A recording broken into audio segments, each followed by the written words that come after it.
Hey everyone, I'm Brad from Calgary. This is Sean from Cambridge, Ontario. I'm Terry from Cornwall, Ontario. Hey, this is Larry from Pitt Meadows, British Columbia, and you're listening to the Towing Life podcast.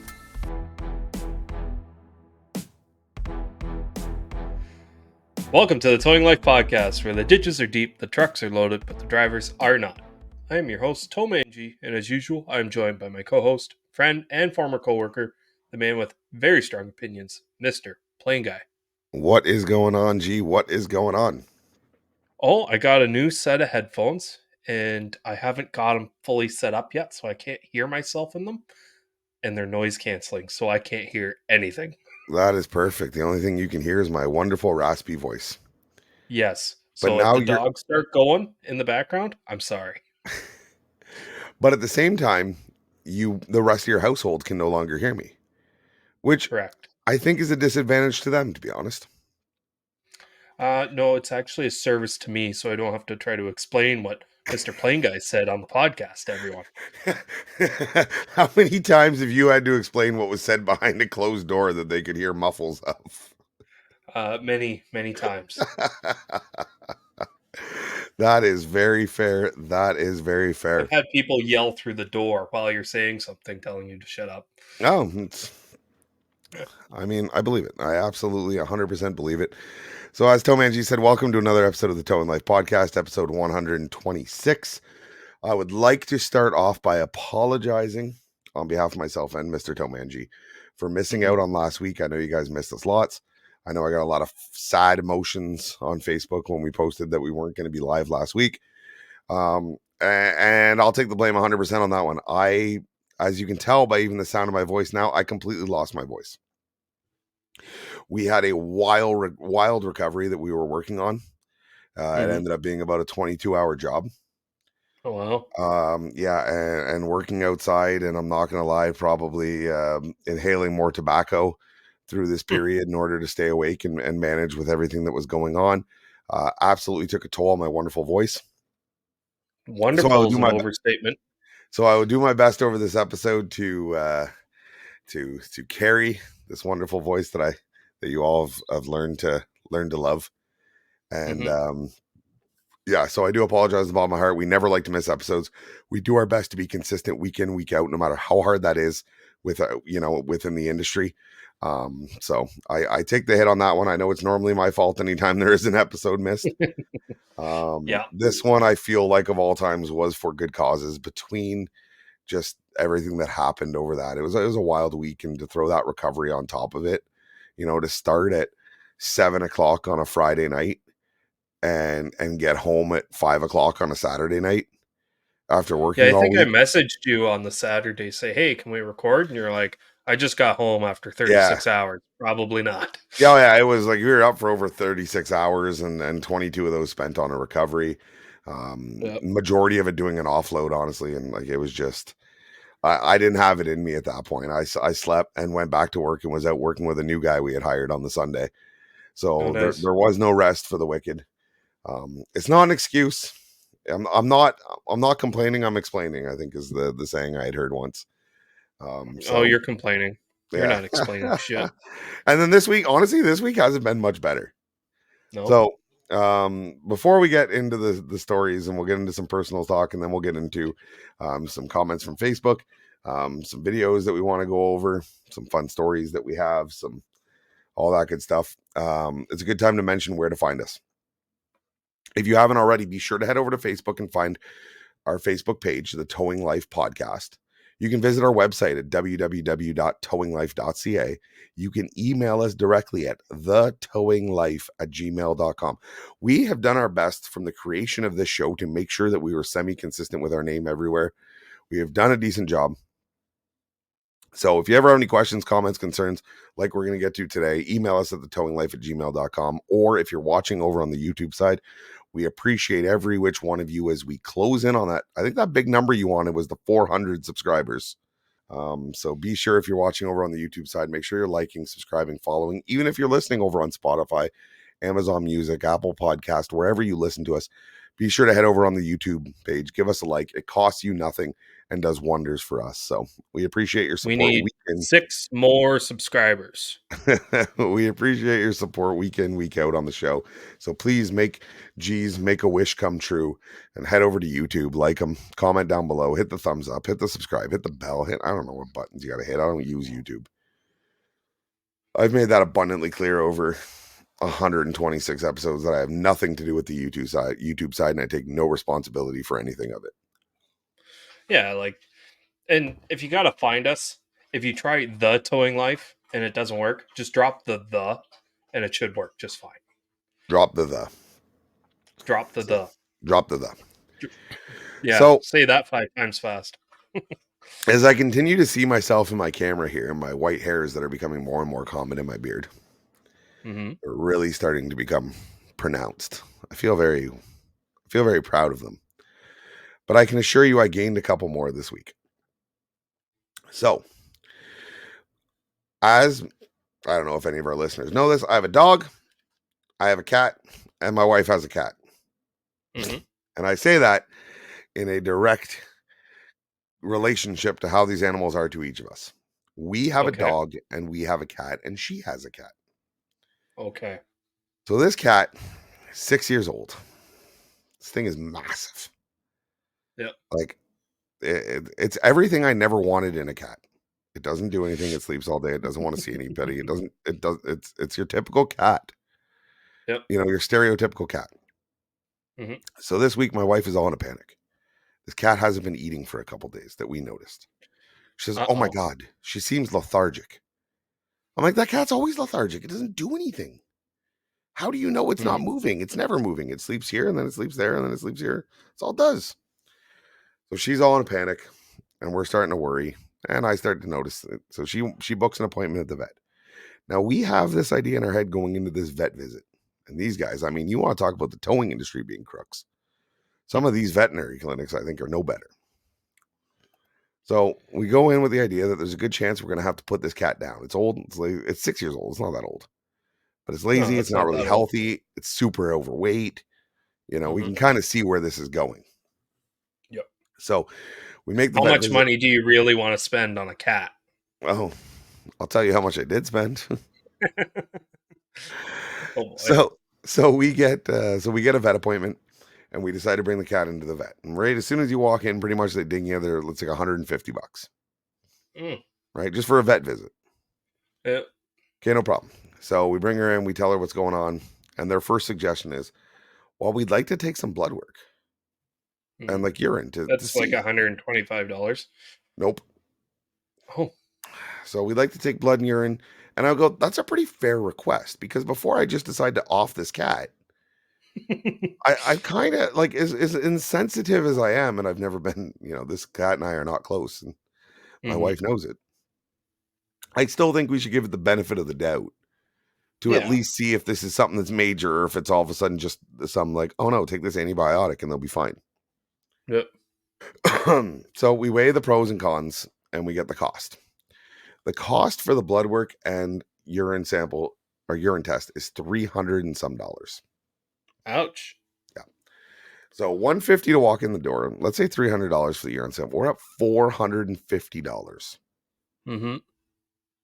Just to find out what's wrong with the cat. Yep.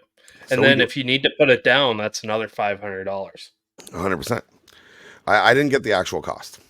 But clearly the cat's still alive because I didn't get the cost. So all of this, and the most surprising thing, and this is where I joke about, that is this cat is huge. Right? The most impressive part that came back from the blood work is the cat doesn't have diabetes. I was pretty surprised by that one. I thought for sure the cat would have diabetes. So no. Well, there's problems with the liver. It's probably because she hasn't eaten for a couple days. I was like, oh, thanks. That's what I told you. Yeah. So if you feed her, everything should be fine. Or we think, right? Because there's no guarantees with this stuff. Yeah. So I'm like, all right, so I'm $450 in the hole right now for you to tell me that the cat just isn't been eating, like, which is what I told you over the phone when I booked the appointment. So this is where they get you, though, because they go, no problem. The fix is like what we're going to do today that part's cheap. Like after the blood work's done and after the original vet visit is covered, it's cheap, right? Like I'm at $450 in the hole.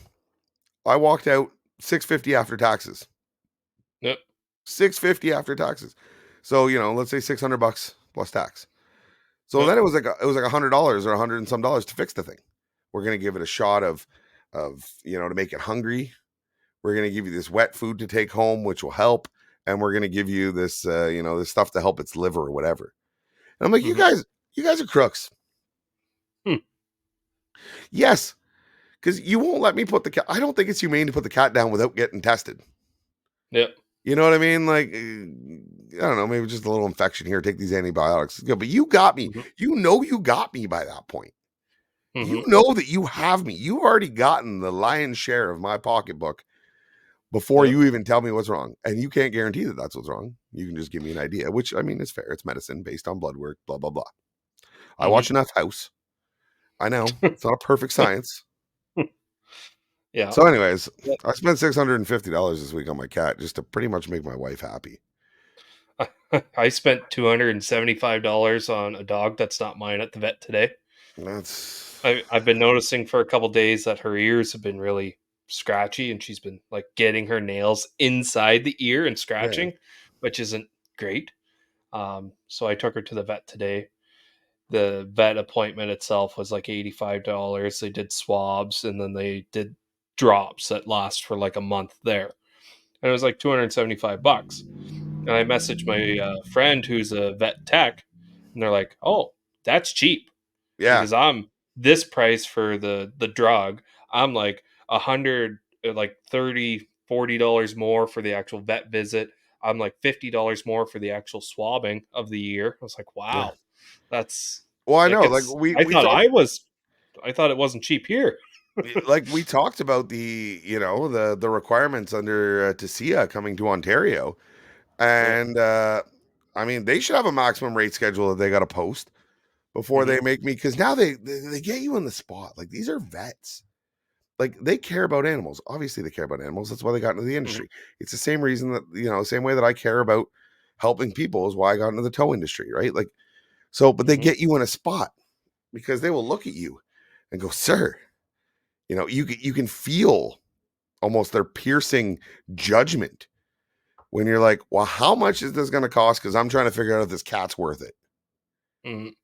Right? Like they got you over a barrel because it's like, sir, do you not have a heart? This is an animal. Would you not want to spend a little bit of money just to make sure that you're not putting down a poor, helpless animal for nothing? This is an animal that's lived with you, that you've cared for. I hate the fucking thing. Yeah. Fair. So, that's valid. anyways, it just goes to say, hot take: veterinaries are worse than tow truck operators. Worse than some of the tow truck operators I've seen in the industry. And I don't know. It didn't help there was a language barrier. With that statement. It didn't help there was a language barrier with my vet. He was a super nice guy. He seemed really great, but I really had a hard time understanding him. And then when the vet assistant would come in after, I'd have her re-explain everything, and it made a lot more sense. Okay. So like, I get that with anything though. I didn't even feel like the service was great. Like if you're gonna soak me for, a couple of days pay, at least let me walk out of there feeling good about it. And I really didn't. My wife was very happy. She was very thankful. I think it's harder to find a good vet than it is to find a good tow truck company. I think that's a pretty good fair vet that's pretty like decently fair pricing. Like my local vet that I go to, yeah, it's not the cheapest around, but I don't want to go to the cheapest vet for my animals because I wouldn't want the cheapest healthcare. We're in Canada, so we pretty much got the cheapest healthcare, but and they're close. They're local. I walk in the door, they're nice and friendly. They know the dog by name. They greet me because they know I'm coming in because I have an appointment. But it's little things like that. Like, I don't know. That makes sense. And you know what? It's a great segue into one of the topics that I want to bring up. And it goes about how the cheapest option isn't always the best. Yep. And I think the consumer has to have an understanding on this. So this week we had, actually today, I shouldn't say this week, today, at time of recording today, we had received a call from a certain 3-letter roadside. There's lots of them. I won't say which one. Mm-hmm. to tow a 2015 Lamborghini Hurricane. Now, we've just had the debate before we started recording this. If it was a Huracan, there's no I, so I'm kind of saying Huracan. I don't know. Someone correct me on the pronunciation. It's Italian. It's Italian. It's Italian. It's got a little bowl on the front. Anyways, it's 2015 Lamborghini through a 3-letter roadside, going about an hour and a half away. Now, we all know, and I will defend to a certain point roadsides because rates have somewhat come up in our area at least, but they're nowhere near what they should be. Right? Like I legitimately have a premium for exotic vehicles because the value, like, you know, the risk that comes along with the vehicle, the value of the vehicle, the liability that comes along with it increases, and so does the price to compensate. Yep. So when this roadside called me for this Hurricane for a tow, and my dispatch kind of reached out to me, hey, Roadside's having us tow his Lamborghini. I'm like, pardon me? And so I looked it up. I'm like, I'm going to check because, I mean, you can get some cheap Lamborghinis. None of them are really cheap, but so I look up what the value of this car is. I think it was hovering around the $260,000 mark for that year and model. Right. And it was varying prices, obviously, based on a lot of things. Yep. So I called up said Roadside. And they said, hey, thank you for calling Roadside. This is Joe. I said, hey, Joe, it's from the Roadside provider. This call, and I'll give you the reference number, we're not going to be able to do. Oh, is it because you guys aren't going out of town? No, it's not it, Joe. That's not at all it, Joe. It's that the risk doesn't outweigh the reward. Or the reward doesn't outweigh the risk, however you want to look at it. The liability involved with this kind of vehicle, I am not willing to accept at your subpar rates. I told that straight up to the Roadside. Yep. This is the truth. And they're like, oh, I just seen what kind of car it was. I was like, yeah, you can understand where I'm coming from. No problem at all. Yep. What that meant was no problem at all. We'll find some other poor sap that's willing to take the risk. Yep. Right? Yeah, I honestly think for like most roadsides, like $150,000 vehicle new should be the cutoff. And I say 150 because like some pickup trucks now are like 125. Yeah, 100%. Right? 100%. And to be honest with you, just like the vets, why would you want the cheapest service, right? If I had a $260,000 sports car, I can call a Roadside and roll some dice of who's going to show up. 100%. It could be a desperate guy because he thinks that the reward outweighs the risk, but doesn't have the experience or anything to go along with that risk and could potentially screw up your day. Or it could be a guy to show up with a piece to prove and he knows what he's doing and he just wants to show off. And if you get that guy, you're good as gold. But I would rather call someone, who specializes in exotic vehicles because then they have the appropriate equipment. They might have an air ride trailer, so they don't have to try to use race ramps or, heaven forbid, 2x4s and 4x4s wood for cribbing and as a ramp. But if you can afford a car that's worth that much, I'm sure you can afford to get it towed by, a reputable person. Or even say, hey, you reach out to a towing company directly and say, hey, I have this car. Are you able to handle it? And then at least you have a personal relationship with the service provider. Now, I don't believe in the argument of if you can afford the car, you can afford to pay the premiums for the tow. I'm not saying it's wrong, but as a towing side, I don't look at that. No. Right? I do strictly look at it in a sense of liability versus, pay and what it's worth. What I think that job is worth. Could I have towed this Lamborghini? 100%. 100%. Yep. 100%.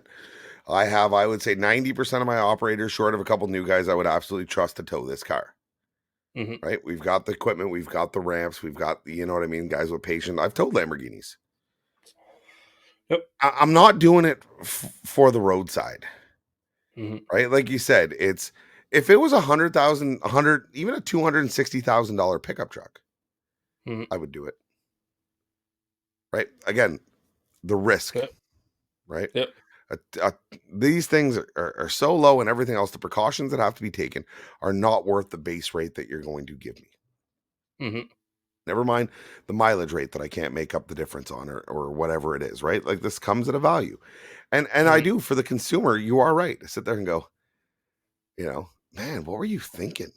Now, playing devil's advocate on that argument, Mhm. it's very easy to say that by trusting a roadside, you trust that if something goes wrong, you have a third party that'll have your back, which, if you've ever dealt with a damage claim within a roadside, they're Mhm. very good at doing that. They will be very Mhm. quick to throw their operators or their contractors under a bus if it means taking care of their customer. So there Yep. is a little added insurance by going through a roadside, where if you are dealing one-on-one with a company, Mhm. Google reviews don't tell you how they handled previous incidences if there was a failure or a mistake made. Right. Yep. So I get that. I Where I think would another thing I think another thing that we really gotta sit down and discuss about this, especially with all the TISA stuff coming out, It's is or Tasia. out We've been pronouncing it wrong. It's Tasia. TISA. Yes. TISA, sorry. Is when I've cleared codes for third party or 3-letter roadsides, there's a clear code for exotic cars. Hmm. And that's assuming something that you would, when you go for your contract renewal, you would set a rate for something Hmm. like that, just like medium duty, heavy duty, flatbed tow, whatever. Yeah. We are seeing more exotic cars out on the roads. We're seeing Teslas are over $100,000, some of them. Like, we're getting a lot more expensive cars. What is deemed an exotic car nowadays? Well, it could be different to any roadside or any provider or roadside. Well, you've got me So, wondering now if I have a exotic rate for my roadside. I'm gonna go pull up my well, contract it's while you continue probably going on about something this. that's not set up, because I know companies that will do heavy duty calls that are over the 10,000 pounds for roadsides, but they've never agreed upon a heavy rate. So they just use medium rates, and the roadside loves that.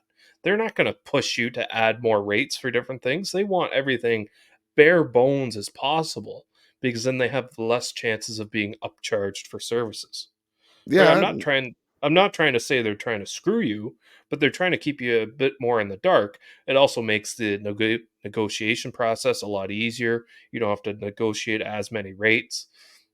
And a lot of times, if they're saying, well, I don't like this contract, an exotic car clear code for different, an extra $30 per call or whatever you do is a pretty pretty quick thing just to throw away to get better rates somewhere else that you do Mhm, more volume of calls in, mhm.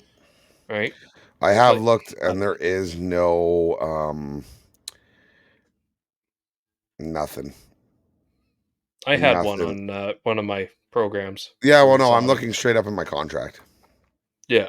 Yeah, I so see you it. haven't negotiated a rate for an exotic car. Apparently, Then. I have not, and so, that doesn't fall under the same as Grandma with her '92 Honda Civic, right? That Yep. wonderful '92 Honda Civic I love to talk trash on all the time.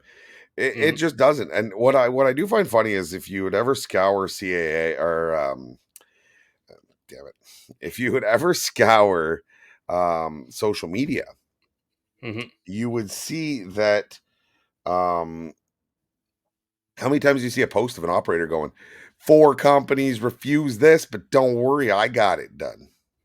Mhm. And I was almost hoping to see that after I refused that tow today. Yep.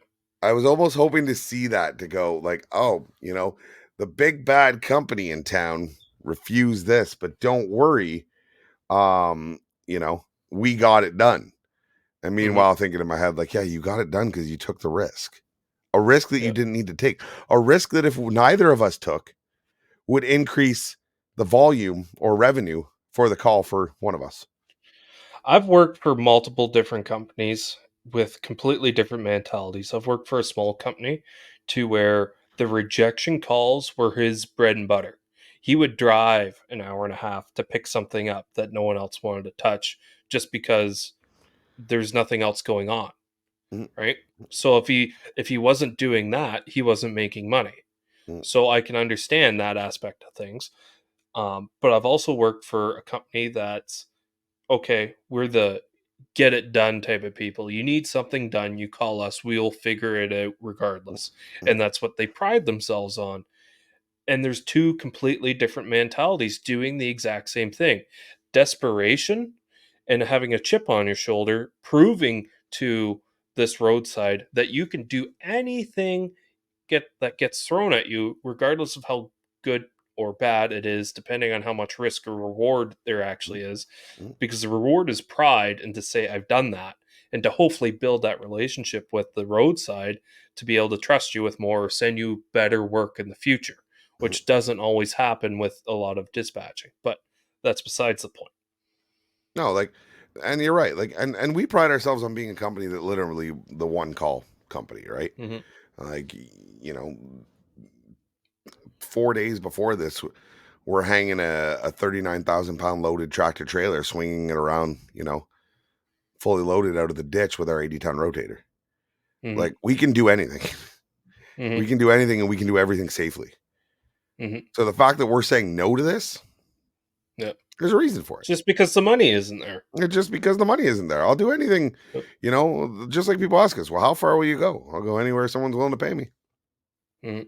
And If I'll you do call so. out a plumber to come fix your pipes that are frozen, but you're like, "Hey, man, I need my pipes fixed. I'd really appreciate if you'd come out here for $50." You can't get mad at that guy for saying no to that Yeah, because it doesn't cover his cost.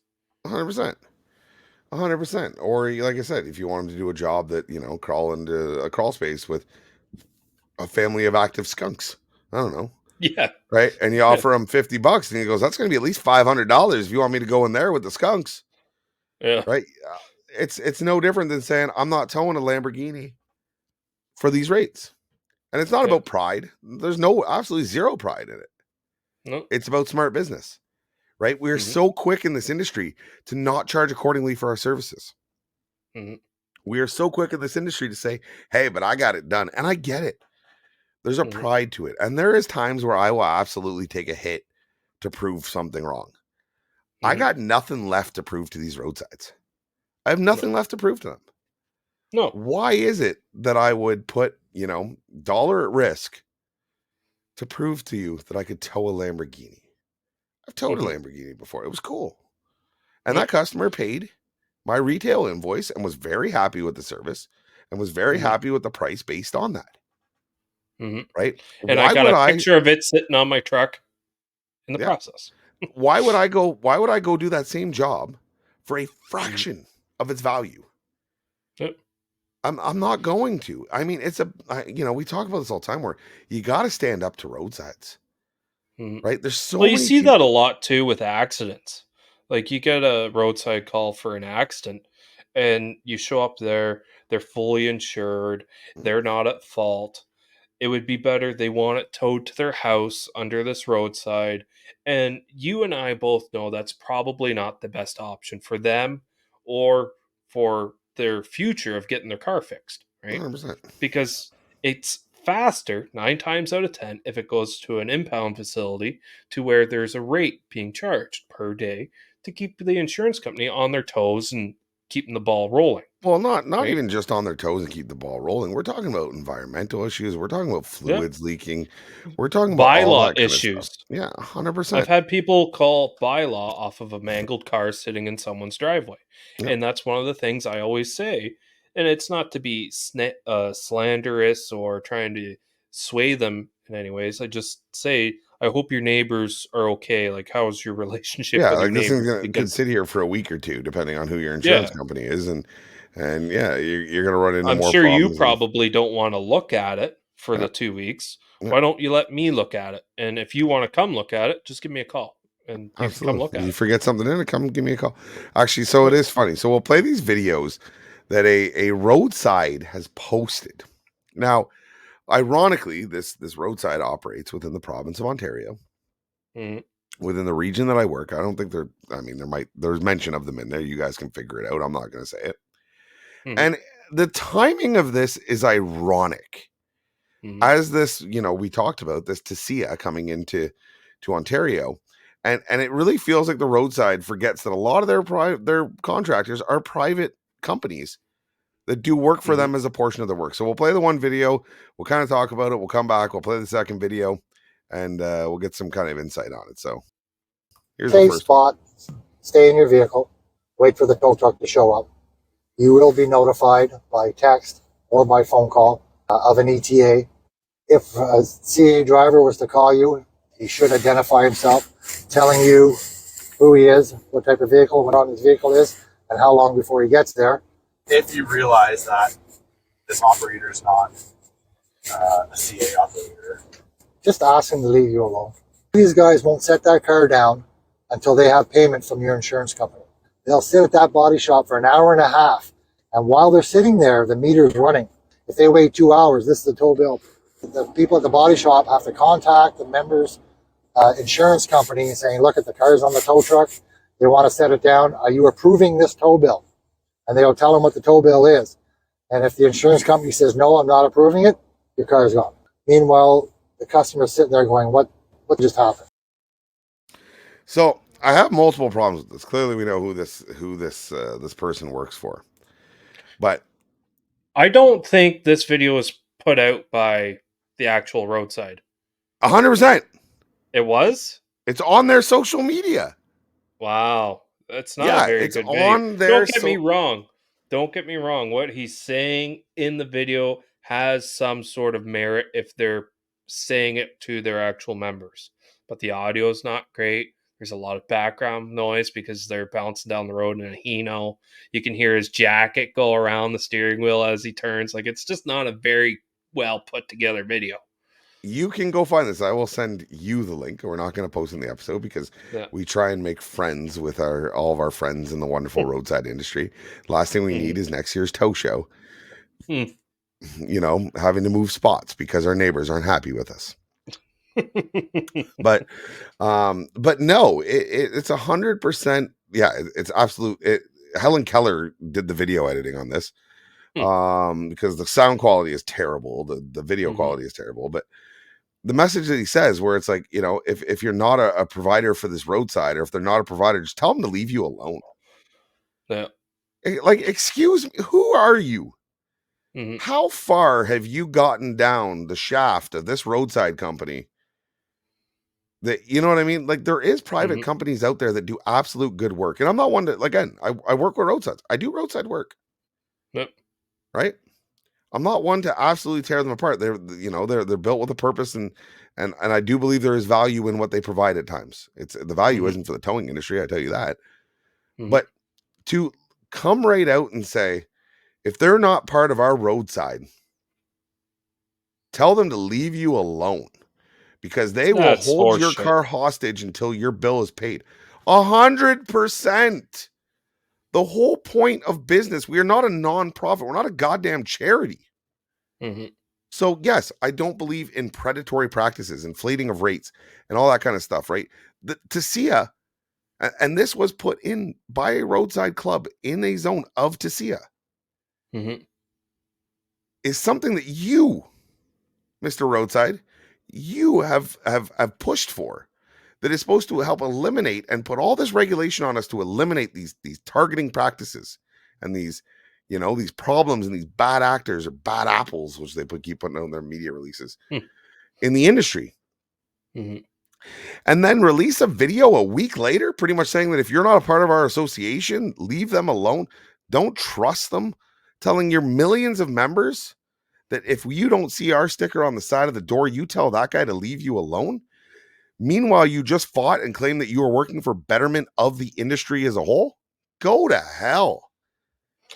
I hate using this word, but I think we come from a point of privilege of working with roadside companies in that regard, where the general motoring public will see a 3-letter Roadside on the side of our truck or somewhere on our body and think differently of us as operators compared to Joe Blow that doesn't, right?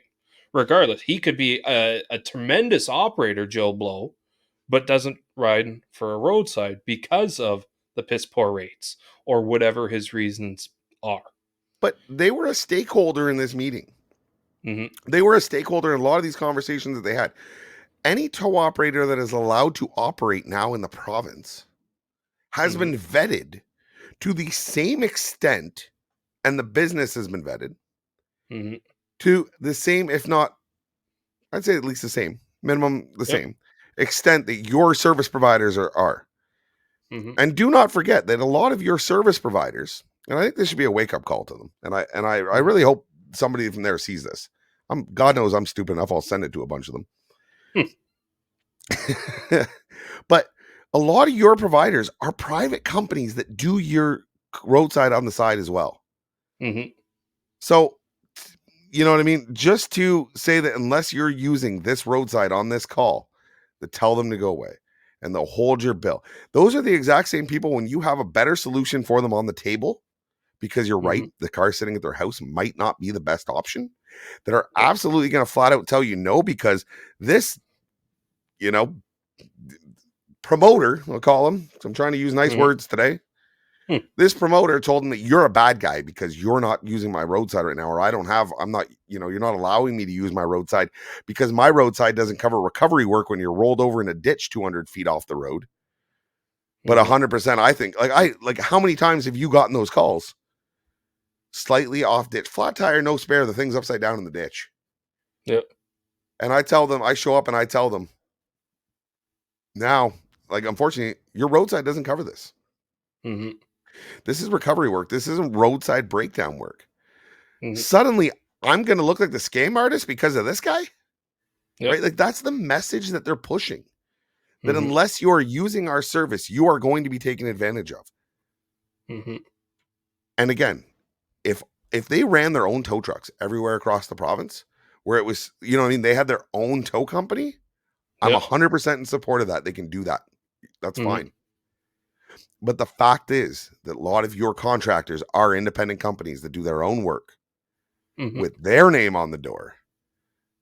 You know, nothing to do with you. And you want to push that message. I don't agree with that wholeheartedly. And I think that is an absolute joke for them to be putting out. So we'll play the second one. Okay. Let's play the second one. So the second one is him explaining what chasers are. And I think we're both in agreement that chasers are not our favorite thing in the world. Right? Depending on anyways, we'll play the video. Sir, they're out there chasing down accident calls. They're first on scene. They know they only have minutes to get out, talk to the person who's been in the accident, and somehow convince them that they're the ones that should tow them before the police show up and chase them off. They hook your car, then it's hit and miss. You got an accident, this guy shows up and says, oh, don't worry, everything's okay, your insurance is going to pay, it's not going to cost you a dime. And 2 months later, 1 month later, you finally get your car out of one of these chasers' compounds and to a repair facility. All he cares about is what's in your wallet.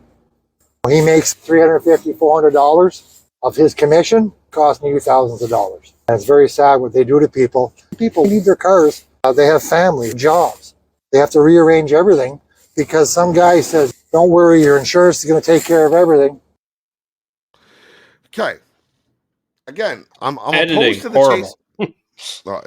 I know. Again, I can't believe it. But no, 100%. Whenever you get a chance after this show, go look for. We'll go over it together. I'll show you. I couldn't believe this. I was shocked and amazed by this. So some of what he's saying is right. These chasers will absolutely lie to you too. There's only minutes to get there and convince someone before a police officer will chase you off scene isn't fully true. Depending on where you are, they might chase you off scene. Rural parts, a lot of times. Remember that the police are the ones that created the system that gave them the urgency to rush to these scenes. But anyways, that's a whole other problem. Right? It's that they'll tell you that, your insurance will pay for it. Well, I've said that line. Do you have full insurance? Yep. Yes, I do. Okay. Well, then you should be covered in this instance.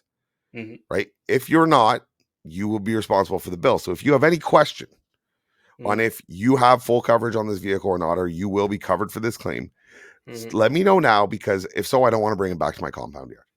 I don't want to. I don't want to rack up an unnecessary bill for you. Mm-hmm. Okay. But first of all, consumer doesn't know what their insurance are. No. Half of them can't tell you. No. Right. The quick, easy question is, are you still making payments on the vehicle? Because at least where we are, if you're still making payments, you're required to carry Full comprehensive or collision insurance on the vehicle. Yeah. But again, they just go to paint anyone who shows up at an accident that isn't have the name of this company on the side of their truck as bad people. Right? You are teaching them that unless your roadside says that it is okay, or your insurance, you know, how many times you say that now? Contact your insurance before agreeing to a tow. Have you ever listened to a member on the phone with their insurance company while you're hooking up an accident? It takes forever. It's painful. And then even when I give the insurance my rates, and they advise me of a body shop that they want it brought to, and I comply because 100%. And then I'm stuck waiting around at the body shop because the body shop doesn't know what's coming. Because the insurance hasn't made arrangements. The insurance won't give me a credit card because in their eyes, every towing company is a crook. Yep. They'll let the body shop pay it, and then I've got to wait for the body shop to confirm the insurance will pay them before the body shop's willing to write the check. Like, they make it so you difficult. spent at least an extra hour and a half in just waiting and BS running around when take it to my pound in a day or two, once the whole plan is sorted and all the money is allotted to all parties involved, guess what? The car gets to where the insurance company or you wants it to go.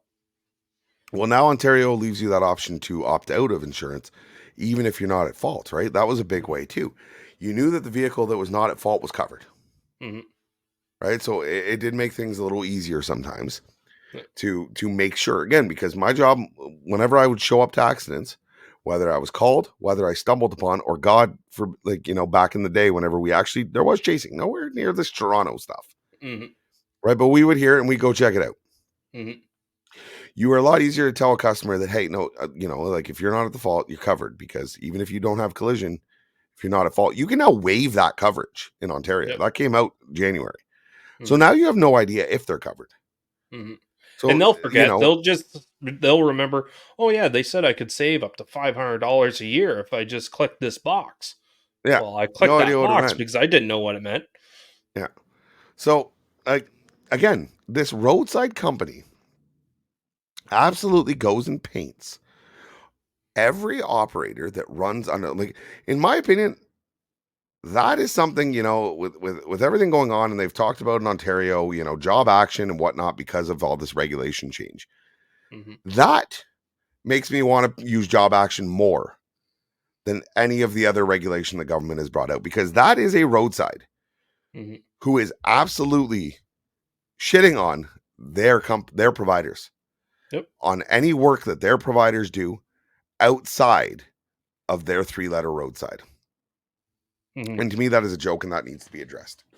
So I don't know who this guy is. I read the comments. I don't know who their social media department was that posted these videos.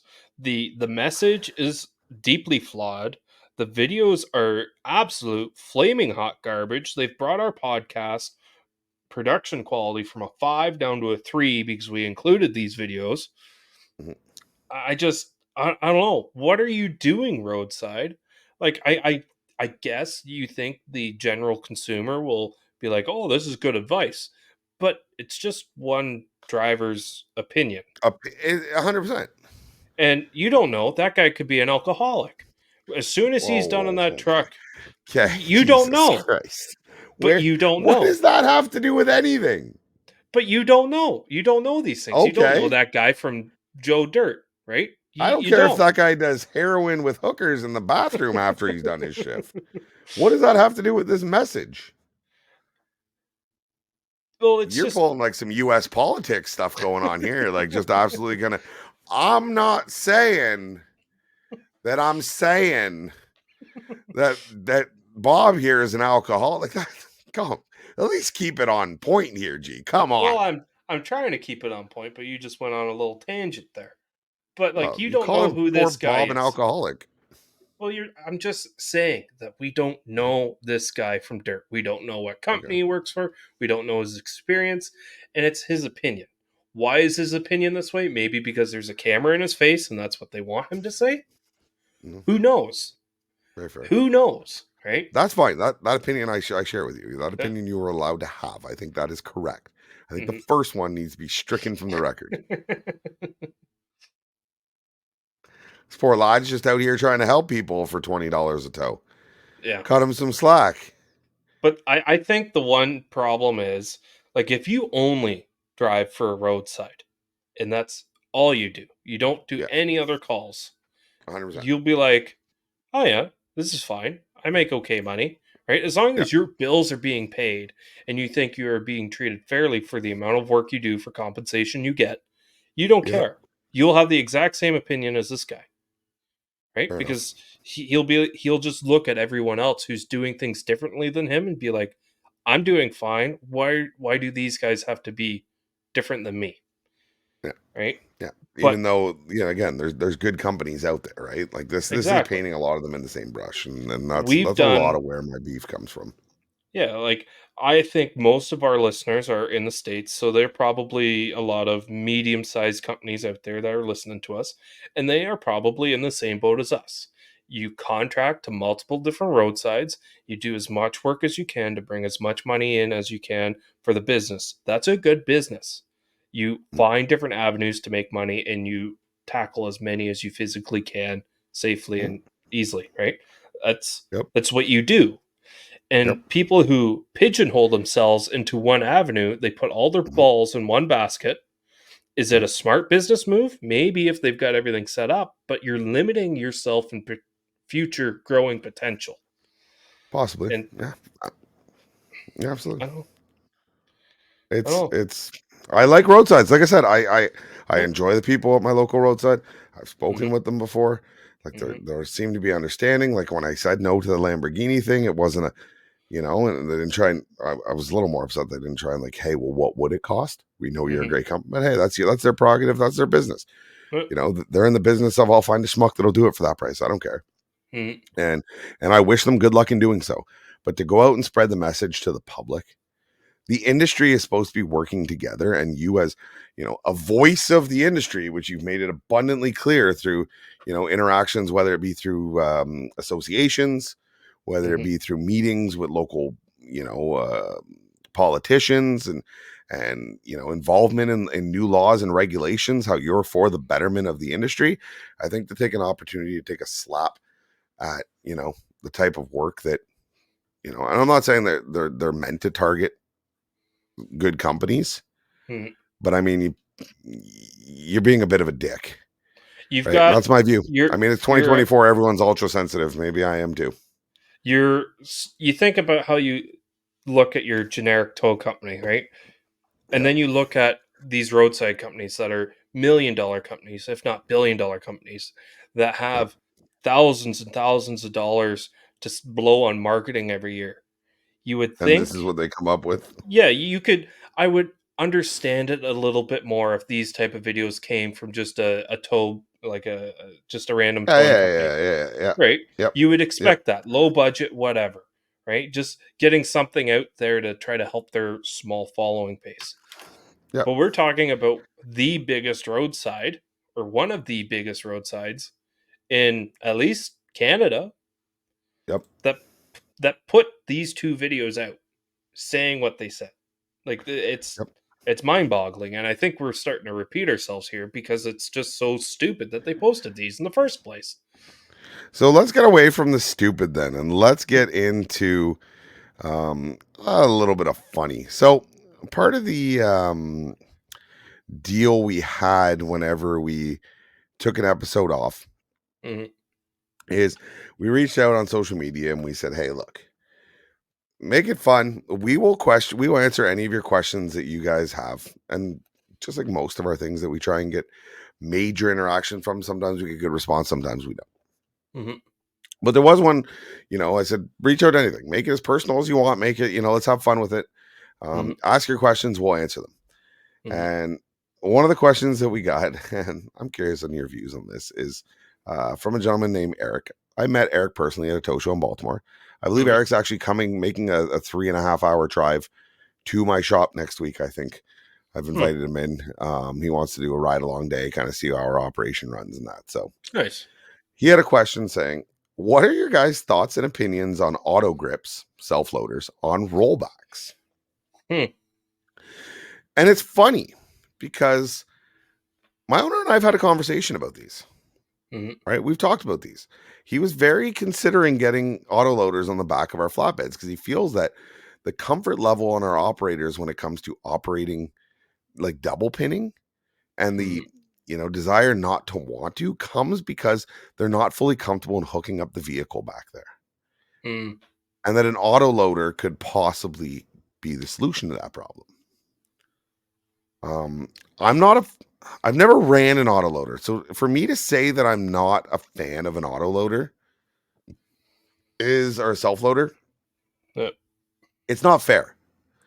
Right? I'd like to try one. I've always said I want to try one. You don't see too many of them up here in Canada. And I'm not sure if that's just that's just the thing. You're running more hydraulics, you've got more moving parts, you got more wear and tear. It's just another system for something that sits around a lot because it's not used as much. Yeah.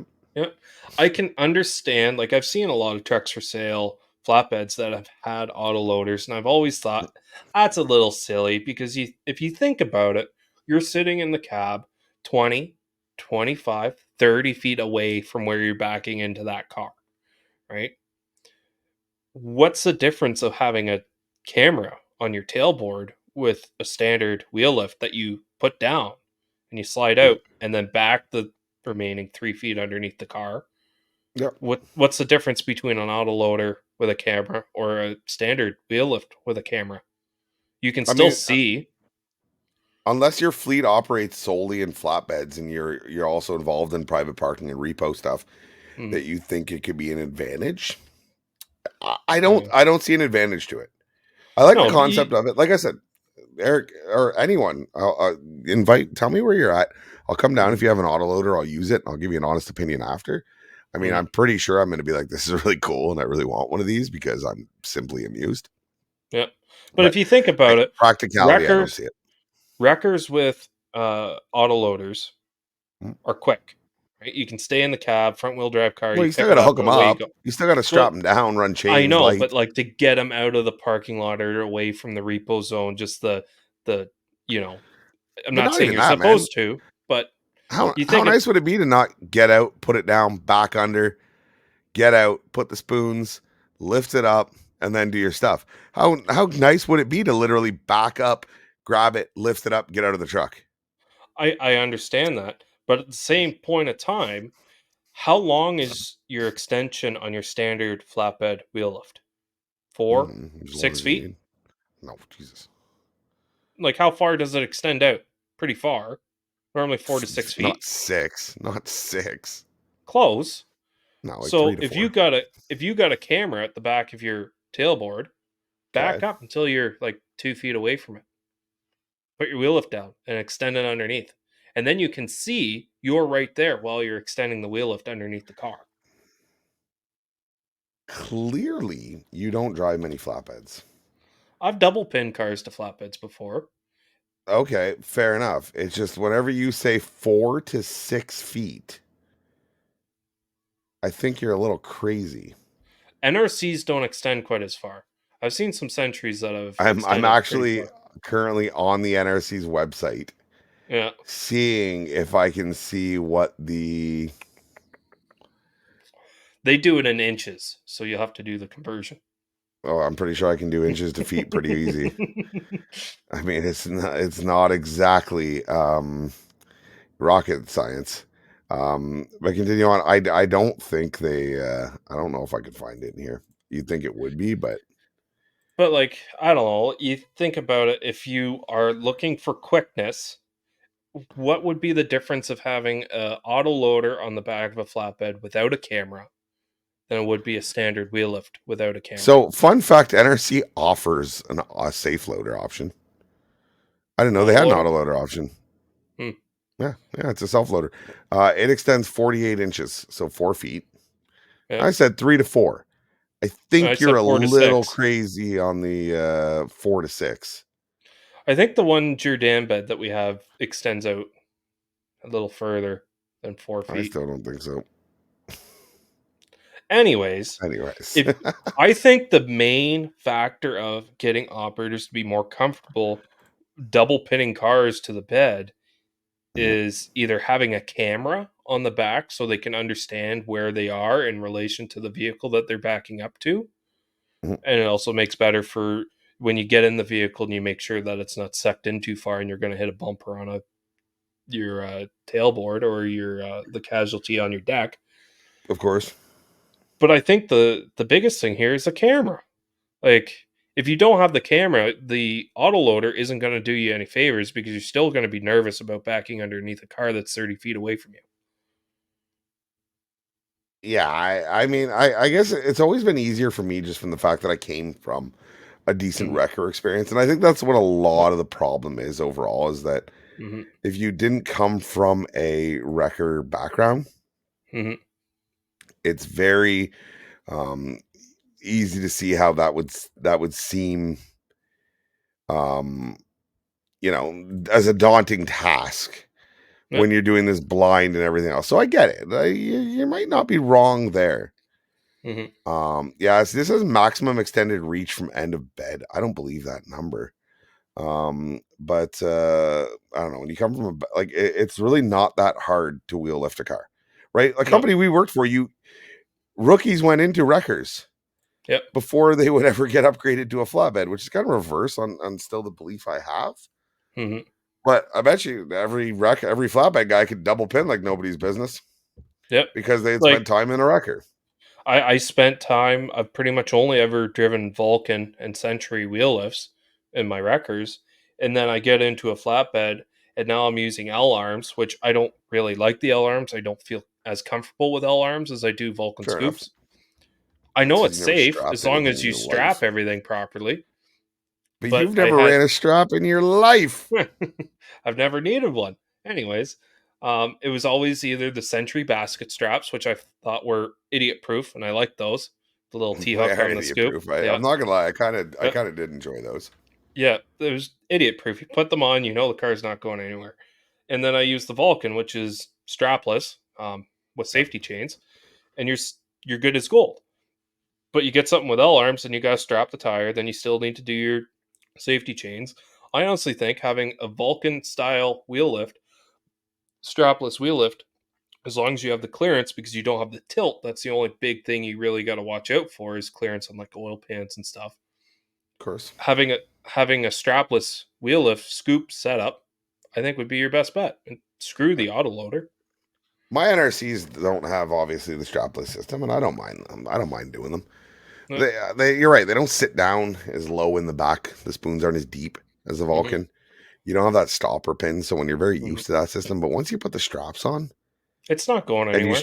you're like, this thing isn't going anywhere. And then your If you safety chains strap is a something precaution. good down with L arms, you know it's not going anywhere either, but it's instilling that confidence into your operators of it's not going to go anywhere. I'm more worried about my operators backing up. Yeah. Yeah. Right, again, because flatbed drivers Are are normally driving driving big a box straight trucks. truck. Yeah. Yeah, they're driving straight truck. Yep. Now you throw something that pivots off the back and they go, uh-oh. Yep. Uh-oh. So What do you moral of the mean when I story, put your new guys in wreckers. Train them on the wrecker because Yes. there's more transferable skills going from a wrecker to a flatbed than there is a flatbed to a wrecker.